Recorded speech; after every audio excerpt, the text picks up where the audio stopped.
Fala galera, tudo bom com vocês? Prof. Rodinara trazendo mais um pouco de matemática. E bora continuar hoje na nossa querida e gloriosa análise combinatória. E o que a gente vai ver hoje? A gente vai ver a continuação daquilo que a gente viu na última aula, obviamente. A gente vai ver então a questão de arranjo. Só que antes da gente começar com a questão de arranjo, a gente vai lembrar um pouco do que foi a última aula. A última aula a gente falou de permutação. Se você não viu a última aula, dá uma voltadinha ali e assista, por favor. A permutação ela consistia do número de elementos ser igual ao número de espacinhos que eu tinha. Por exemplo, tenho 4 canetas para escrever 4 palavras. Então, na primeira escolha que eu tenho, eu vou usar uma dessas 4 canetas. Então, sobrarão apenas 3. Depois eu utilizo outra, sobrarão 2. Se eu utilizo outra, sobrará uma, que é a última que eu tenho que usar. Então eu posso fazer essa escolha de 4 vezes 3 vezes 2 vezes uma maneira diferente, que é o famoso 4 fatorial. A gente utilizava a permutação também para a questão de anagramas, né? Anagramas da palavra amor. Então eu tinha 4 letras que eu podia botar no primeiro espaço, depois 3 letras, depois 2, depois uma. Certo? E vimos também permutação com repetição. Quem não está lembrado, dá uma olhadinha lá. Hoje a gente vai falar de arranjos, então. Quando que a gente utiliza arranjo? Também para eventos dependentes, então eventos dependentes, e também a gente vai usar quando o número de elementos for maior do que o número de espaços, for maior que o número de espaços. Como assim? Então aqui eu tenho agora 5 canetas para escrever uma frase de 3 palavras. Então vamos fazer esse primeiro evento aqui para ver o que acontece. 5 canetas para escrever uma frase de apenas 3 palavras. Percebam o que vai acontecer, pessoal. Vai acontecer então que eu tenho aqui 3 espacinhos, porque eu tenho 3 palavras apenas para serem escritas, e aí a gente segue mais ou menos a mesma lógica da permutação. Se eu tenho 5 canetas, eu posso utilizar qualquer uma das 5 canetas. Depois eu tenho 4 canetas, eu posso utilizar qualquer uma das 4 canetas. E por último, qualquer uma das 3 canetas. E aí o meu exercício termina por aqui. 60 combinações diferentes. O que a gente tem que cuidar no arranjo, pessoal? A ordem da escolha é importante. Então a gente considera aqui que a ordem importa. Como assim a ordem importa? Percebam que se eu utilizei aqui, por exemplo, uma caneta azul para escrever a frase, né, essa caneta azul não pode ser escolhida novamente. Então isso significa a ordem importar, né? Porque a gente vai ter alguma combinação, dentro do campo da análise combinatória, por exemplo, um médico ser escolhido para fazer um plantão.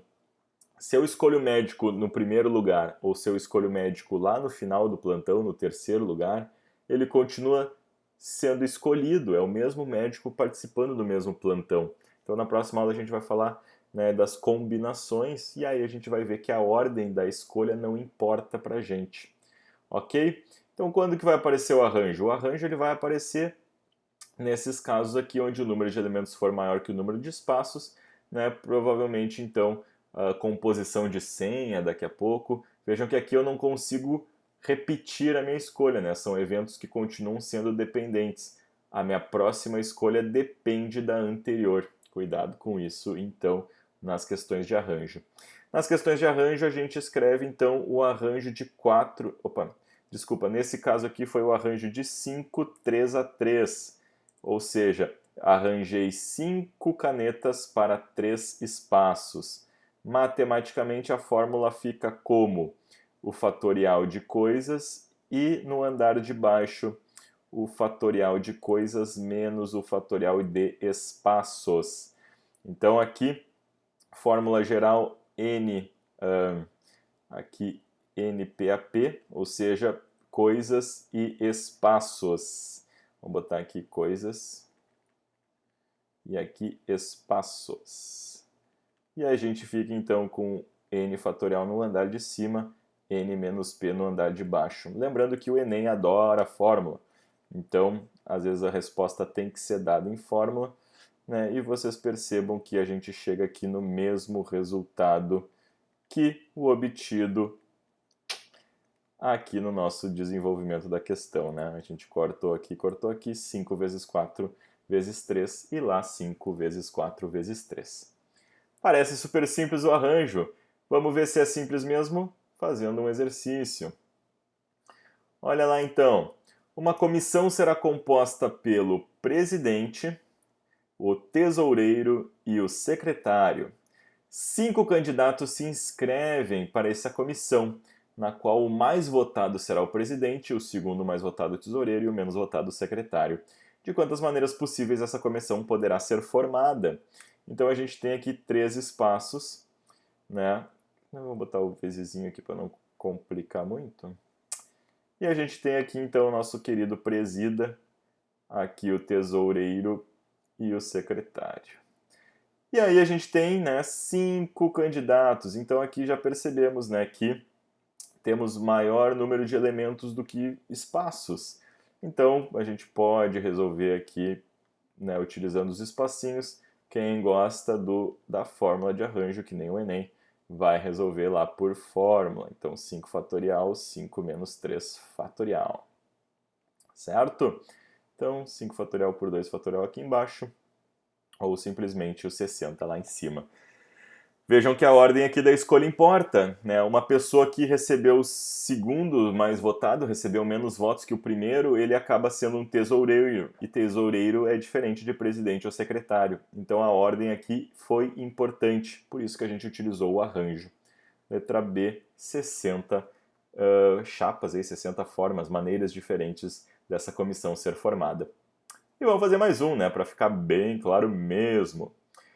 Então, para mostrar aos seus clientes alguns dos produtos que vende, um comerciante reservou um espaço na vitrine para colocar exatamente 3 latas de refrigerante lado a lado. Se ele vende 6 tipos diferentes de refrigerante, de quantas maneiras distintas pode expô-los na vitrine? Então aqui, né, eu tenho que expor 3 latas, olha lá, 3 latinhas e eu tenho 6 diferentes tipos de refrigerante. Será que a ordem importa? Aí tu vai pensar, né? Pô, eu tenho uma vitrine com os meus refrigerantes, se eu inverter a ordem, vai ser uma vitrine diferente? Vai ser, né? Se eu botar a Coca e o Guaraná e inverter, eu vou ter uma vitrine diferente. Daqui a pouco, combinação de cores, enfim.